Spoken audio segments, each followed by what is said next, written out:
विद्यार्थी मित्रांनो, आपण आजच्या व्हिडिओमध्ये 12वीच्या बोर्ड एक्झामच्या ॲन्युअल एक्झामचा जो पॅटर्न आहे तो समजून घेणार आहोत, की ज्यामध्ये एक्झाम फॉर्मॅट तर पाहणारच आहोत, पण त्यासोबत त्या ठराविक प्रश्नाला मार्क कशा प्रकारे दिले जातात ते सुद्धा आपण पाहणार आहोत. तुम्हाला बोर्ड परीक्षेला एकूण 100 गुणांची परीक्षा असेल. इंग्रजी विषयाची 100 गुणांची परीक्षा असेल. पैकी ॲक्टिव्हिटी शीट ही 80 मार्काची असेल आणि ओरल टेस्ट 20 मार्काची. म्हणजे अशा एकूण 100 गुणांची तुमची परीक्षा होणार आहे. ॲक्टिव्हिटी शीट 80 मार्क आणि ओरल टेस्ट 20 मार्क. 80 मार्काची जी क्वेश्चन पेपर आहे तिचा फॉर्मॅट आधी अभ्यासणार आहोत आणि मग 20 मार्क तो पूर्ण अभ्यास झाल्यानंतर 80 मार्काची ॲक्टिव्हिटी शीट पूर्ण समजून घेतल्यानंतर आपण 20 मार्काची जी ओरल टेस्ट आहे त्या ओरल टेस्टला कशा प्रकारचे प्रश्न विचारले जातात त्याबद्दल आपण चर्चा करणार आहोत. आता ॲक्टिव्हिटी शीट ही तुमच्या पुस्तकामध्ये ज्या प्रकारे 4 सेक्शन केलेले आहेत, prose, poetry, writing skill, novel, literary journal, त्याप्रमाणे ॲक्टिव्हिटी शीटमध्ये सुद्धा तुम्हाला 4 सेक्शन पाहायला मिळतील. पहिला असेल प्रोज, दुसरा असेल पोएट्री, तिसरा असेल रायटिंग स्किल आणि चौथा असेल नॉव्हेल, लिटररी जर्नल. आता प्रोजसाठी किती मार्क आहेत, पोएट्रीसाठी किती मार्क आहेत, रायटिंग स्किलला किती आहेत, नॉव्हेलला किती मार्क्स आहेत, ते सगळं आपण पुढे पाहणारच आहोत. सेक्शन 1 हा प्रोजसाठी असणार आहे.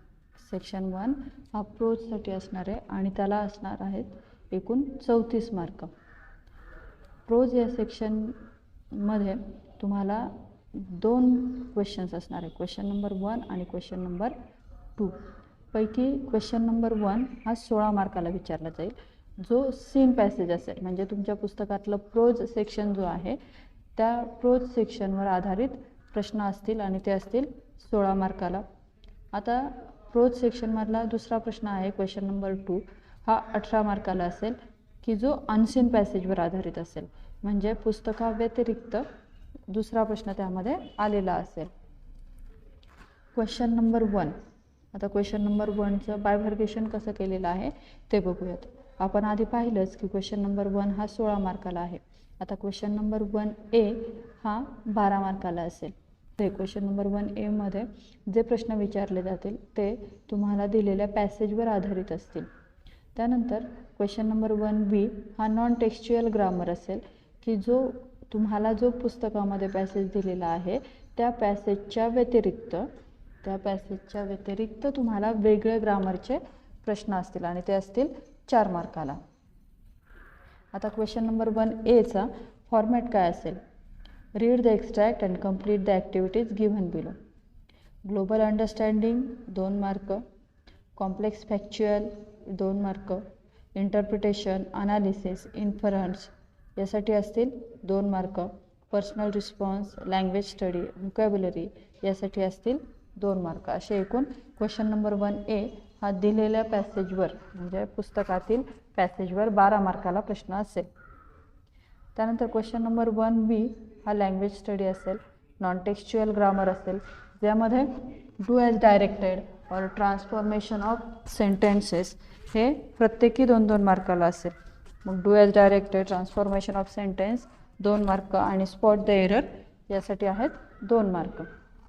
आता क्वेश्चन नंबर 2 हा तुम्हाला 18 मार्काला विचारला जाणार आहे. क्वेश्चन नंबर 2चं जे हे 18 मार्काचे जे बायफर्गेशन आहे, डिस्ट्रीब्युशन जे आहे ते कशा प्रकारचं असेल, तर क्वेश्चन नंबर 2A हा तुम्हाला एक अनसीन पॅसेज दिलेला असेल आणि त्या अनसीन पॅसेजवर आधारित तुम्हाला 12 मार्काचे प्रश्न विचारले जातील. त्या पॅसेजवर आधारित तुम्हाला 12 मार्काचे प्रश्न विचारले जातील. त्यानंतर क्वेश्चन नंबर 2B हा 3 मार्काला असेल. क्वेश्चन नंबर 2C हा 3 मार्काला असेल. आता क्वेश्चन नंबर 2A यामध्ये read the extract and complete the activities given below हे 12 मार्काला आहे. Global understanding 2 mark, complex factual 2 marks, interpretation, analysis, inference 2 marks, personal response 2 marks, language study 2 marks आणि language vocabulary 2 mark. अशी एकूण question number 2A हा 12 मार्कांचा असेल. जो तुम्हाला unseen passage विचारलेला आहे त्या अनसीन पॅसेजवर आधारित तुम्हाला हे 12 मार्काचे प्रश्न सोडवायचे आहेत. त्यानंतर आहे question number 2B, summary writing. Summary writing तुम्हाला 3 मार्काला विचारली गेलेली आहे. आता या समरीसाठी जो पॅसेज आहे तो पॅसेज कोणता असणार आहे, तर या समरीसाठी पॅसेज असणार आहे अनसीन एक्स्ट्रॅक्ट. म्हणजे क्वेश्चन नंबर 2A मध्ये तुम्हाला जो पॅसेज विचारलेला आहे, परीक्षेला दिलेला आहे, अभ्यासाला दिलेला आहे, त्याचीच समरी तुम्हाला समरी रायटिंगमध्ये लिहायचं आहे. Right a brief summary of the above extract given in question number 2A with a suitable title. Summary लिहायची आहे आणि त्याला तुम्हाला टायटल द्यायचं आहे. आता हे 3 मार्क जे आहेत समरी रायटिंगचे 3 मार्क जे आहेत त्याचं डिस्ट्रीब्युशन आपण बघू. Covering all points 1 mark, language and vocabulary used यासाठी आहे 1 मार्क आणि ग्रामर यासाठी आहे 1 मार्क. म्हणजे तुम्ही समरी लिहित असताना तुमच्या समरीमध्ये मूळ पॅसेजमध्ये असलेले जेवढे मुद्दे आहेत ते महत्त्वाचे सगळे मुद्दे तुम्ही कव्हर केलेले असतील तर तुम्हाला 1 मार्क मिळणार. त्याच्यानंतर तुम्ही तुमचा शब्दसंग्रह, तुमची भाषा कशी आहे याच्यासाठी असेल 1 मार्क आणि ग्रॅमॅटिकल मिस्टेक या पण पाहिल्या जातात त्यासाठी आहे 1 मार्क. अशा प्रकारे तुम्हाला समरी रायटिंगला 3 मार्क दिले जातात. क्वेश्चन नंबर 2C यामध्ये माइंड मॅपिंग हे आहे 3 मार्काला. मग अशा प्रकारचा प्रश्न असेल develop a mind mapping frame design using your ideas, thoughts, concept, illustrate and develop on the given topic. मग तुम्हाला एखादा टॉपिक दिलेला असेल आणि त्या टॉपिकवर आधारित एखाद्या वेळेस पॅसेज दिला असेल किंवा एखाद्या वेळेस मुद्दे दिलेले असतील, ते डिपेंड असेल क्वेश्चन पेपर सेट करतानाचं, पण त्यानुसार तुम्हाला माइंड मॅपिंग तयार करायचं आहे. आता हे माइंड मॅपिंग जे आहे याचे 3 मार्काचं जे डिस्ट्रीब्युशन आहे ते कसं आहे. कव्हरिंग ऑल पॉईंट्स म्हणजे तुम्हाला जो टॉपिक दिलेला आहे त्या टॉपिकमधले जेवढे मुद्दे सांगितले आहेत तेवढे सगळे मुद्दे त्यामध्ये कव्हर झाले आहेत की नाही यासाठी आहेत 2 मार्क आणि प्रेझेंटेशन यासाठी आहे 1 मार्क. आता सेक्शन 1 प्रोज 34 मार्काचं आपण पाहिलं. आता सेक्शन 2 पोएट्री जो 14 मार्काला आहे त्याचं आपण डिस्ट्रीब्युशन पाहू. Question number 3A questions based on given points. मग याच्यामध्ये 10 मार्काला तुम्हाला एक कविता दिलेली असेल आणि क्वेश्चन नंबर 3B यामध्ये ॲप्रिसिएशन असेल जे 4 मार्काला असेल. पण क्वेश्चन नंबर 3A मध्ये जी पोएम विचारलेली आहे त्याच्या व्यतिरिक्त दुसरी पोएम क्वेश्चन नंबर 3 मध्ये ॲप्रिसिएशनला तुम्हाला असणार आहे. म्हणजे थोडक्यात तुम्हाला बोर्ड एक्झामला अभ्यासण्यासाठी परीक्षेमध्ये 2 कविता विचारल्या जाणार आहेत. तुम्हाला परीक्षेमध्ये 2 कविता विचारल्या जाणार आहेत. एकीचं ॲप्रिसिएशन लिहायचं आणि एकीचे क्वेश्चन आन्सर्स लिहायचे. Question number 3 total marks 14, questions based on the poem. Question 3B appreciation. आता क्वेश्चन नंबर 3A जी तुम्हाला कविता दिलेली आहे त्याचं मार्किंग स्कीम बघू. Read the extract and complete the activities given below. तुम्हाला जी पोएम दिलेली आहे त्या पोएमवर आधारित 10 मार्काचे प्रश्न आहेत. Complete the activities given below. Global understanding 2 mark, inference, interpretation, analysis यासाठी आहेत 2 मार्क, पर्सनल रिस्पॉन्स यासाठी आहेत 2 मार्क, पोएटिक डिव्हाइस यासाठी आहेत 2 मार्क आणि पोएटिक क्रिएटिव्हिटी यासाठी आहेत 2 मार्क. आता पोएटिक क्रिएटिव्हिटी हा आपल्याला परीक्षेला कंपल्सरी अटेंड करायचा आहे. पण तो अटेंड करताना आपण कविता लिहिताना कोणत्या गोष्टी लक्षात घ्यायला हव्यात ते आपण बघूयात. पोएटिक क्रिएटिव्हिटीसाठी तुम्हाला मार्क कशा प्रकारे दिले जातात ते बघू. Understanding of theme or line. तुम्ही जर पोएम तयार केलीच नाही, कंपोज अ लाईन हे जे आहे त्याच्यामध्ये अटेम्प्टच केला नाही, प्रयत्नच केला नाही तर तुम्हाला तिथे 0 मार्क पडणार. पण तुम्हाला जी थीम दिलेली आहे, पोएम तयार करण्यासाठी जी थीम दिलेली आहे ती थीम तुम्हाला समजली आणि तुम्ही ती प्रेझेंट करायचा नुसता प्रयत्न जरी केला तरी तुम्हाला अर्धा मार्क पडणार. त्यानंतर रिलेव्हन्स टू द थीम. आणि तुम्ही जी कविता तयार करताय ती दिलेल्या थीमला अनुसरून जर असेल, तर तुम्हाला 1 मार्क पडणार. म्हणजे तुम्हाला थीम समजली की नाही त्यासाठी अर्धा मार्क देणार, रिलेव्हन्स टू द थीम यासाठी 1 मार्क देणार. म्हणजे तुम्हाला कविता समजली आहे तर तुम्ही दाखवलं तर फक्त अर्धा मार्क पडणार. पण तुम्हाला कविता पण समजली आहे आणि त्यानुसार तुम्ही थोडंसं कविता लिहायचा, जवळपास कवितेच्या जवळपास पोहोचण्याचा, त्या थीमच्या जवळपास पोहोचण्याचा प्रयत्न केला आहे तर तुम्हाला 1 मार्क पडणार. आता समजा तुम्हाला थीम पण समजली आहे, तुम्ही त्या थीमच्या जवळपास पोहोचायचा प्रयत्न पण केला आहे आणि त्यामध्ये अजून तुम्ही फिगरेटिव्ह लँग्वेजचा यूज केला. हे पहिले 2 पॉईंट तर तुम्ही केलेच. थीम समजली, त्याच्या थीमला अनुसरून कविता लिहायचा प्रयत्न केला आणि त्यामध्ये तुम्ही अजून फिगरेटिव्ह लँग्वेज जर यूज केली तर तुम्हाला 1.5 मार्क पडणार आहे. आणि त्यानंतर क्रिएटिव्ह कंपोजिशन यासाठी पडणार आहेत 2 मार्क. म्हणजे काहीतरी क्रिएटिव्ह, काहीतरी नवीन की जे तुमचं स्वतःचं आहे, वैयक्तिक आहे असं ज्यावेळेस दिसेल त्यावेळेस तुम्हाला पडणार आहेत 2 मार्क. त्यामुळं कंपोज अ पोएम हा प्रश्नसुद्धा परीक्षेमध्ये अटेंड करायचा आहे. आता क्वेश्चन नंबर 3B हा write appreciation of the given poem. तुम्हाला जी पोएम दिलेली आहे त्याचं ॲप्रिसिएशन लिहायचं आहे. Poetry and appreciation about the poem, title, poet, theme, poetic style, language, figures of speech, special features, message, values, morals in the poem, your opinion about the poem. हे सगळे मुद्दे तुमच्या ॲप्रिसिएशनमध्ये यायला हवी आहेत. म्हणजे seen extract of 10 to 15 lines from another poem not asked in question number 3A. Question number 3A मध्ये जी कविता विचारली नाही आहे ती सोडून दुसरी कविता तुम्हाला विचारली जाणार आहे आणि तिचं तुम्हाला ॲप्रिसिएशन लिहायचं आहे. आता ॲप्रिसिएशन जो तुम्हाला 4 मार्काला विचारलं जाणार आहे त्या ॲप्रिसिएशनचं 4 मार्कांची मार्किंग स्कीम जी आहे ती आपण पाहणार आहोत. Appreciation of theme and language features याच्यासाठी आहेत 2 मार्क. एक्सप्लेनेशन अँड प्रेझेंटेशन याच्यासाठी आहेत 1 mark. Personal opinion and evaluation of the poem यासाठी आहे 1 मार्क. म्हणजे थीम अँड लँग्वेज फीचर्स तुम्ही जर व्यवस्थित रिप्रेझेंट केले, एकदम व्यवस्थित रिप्रेझेंट केले, त्याचे लँग्वेज फीचर्स, त्याची थीम एकदम डिटेलमध्ये तुम्ही व्यवस्थित लिहिले की तुम्हाला 2 मार्क मिळणार आहेत. त्यानंतर एक्सप्लेनेशन, तुम्ही एक्सप्लेन कशा प्रकारे करताय, ॲप्रिसिएशन एक्सप्लेन करताना तुम्ही कशा प्रकारे एक्सप्लेन करताय, ते प्रेझेंट कसं करताय याच्यासाठी आहेत 1 मार्क.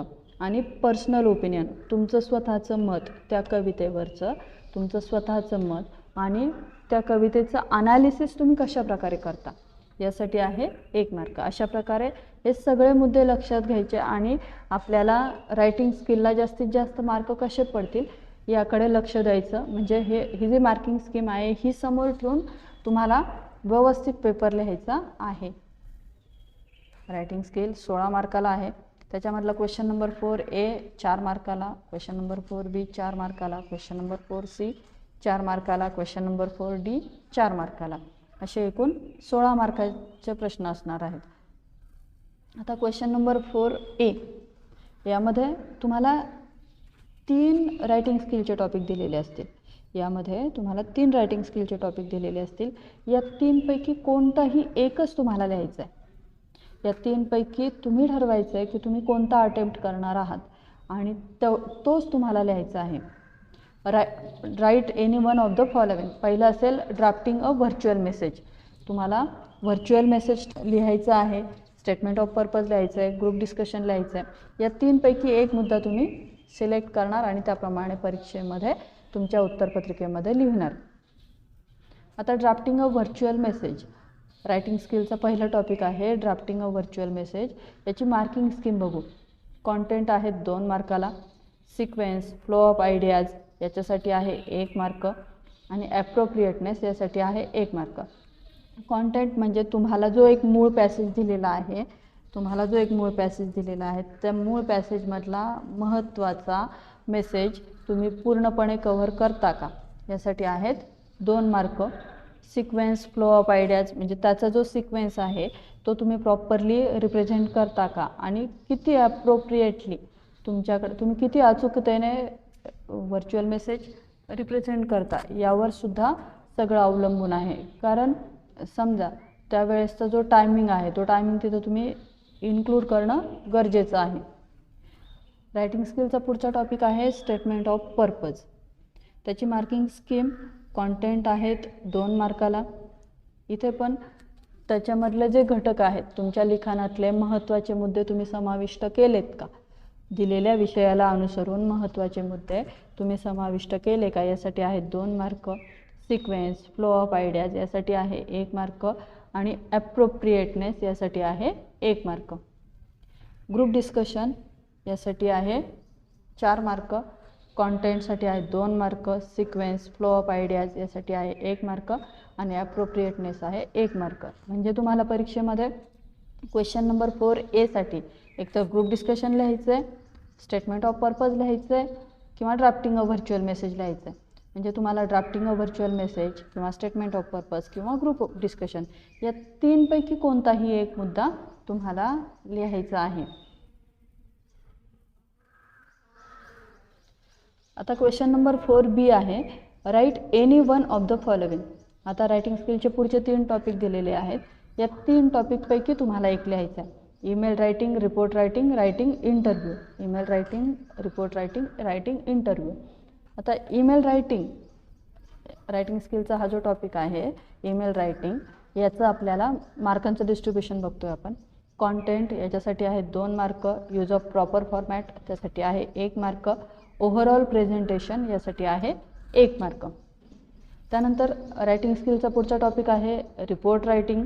त्या कंटेंटसाठी आहे 2 mark. Accuracy of language 1 mark. Appropriateness यासाठी आहे 1 मार्क. इंटरव्ह्यू मार्किंग स्कीम याच्यासाठी आहेत 4 मार्क. आता यामध्ये तुम्हाला ॲप्रोप्रिएट फ्रेमिंग ऑफ क्वेश्चन्स, तुम्ही योग्य प्रकारे प्रश्न तयार करता का, यासाठी आहेत 2 mark.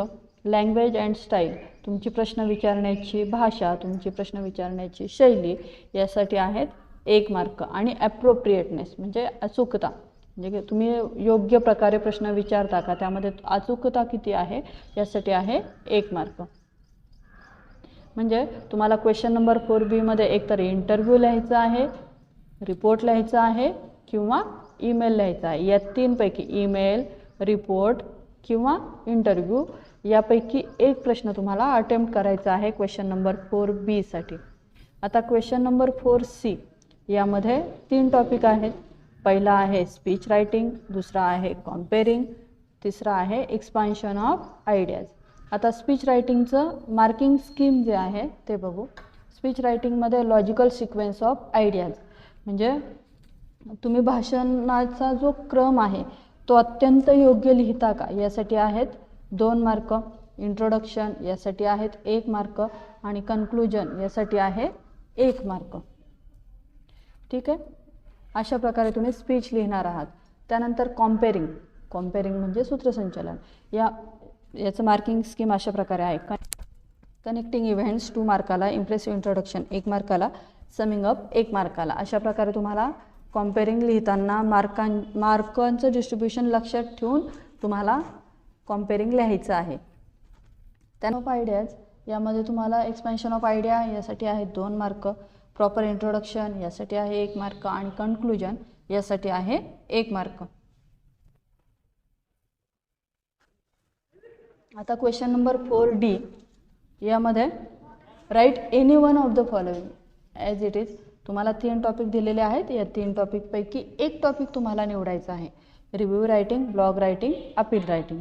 Review writing, blog writing and appeal writing या 3पैकी तुम्हाला एक निवडायचं आहे.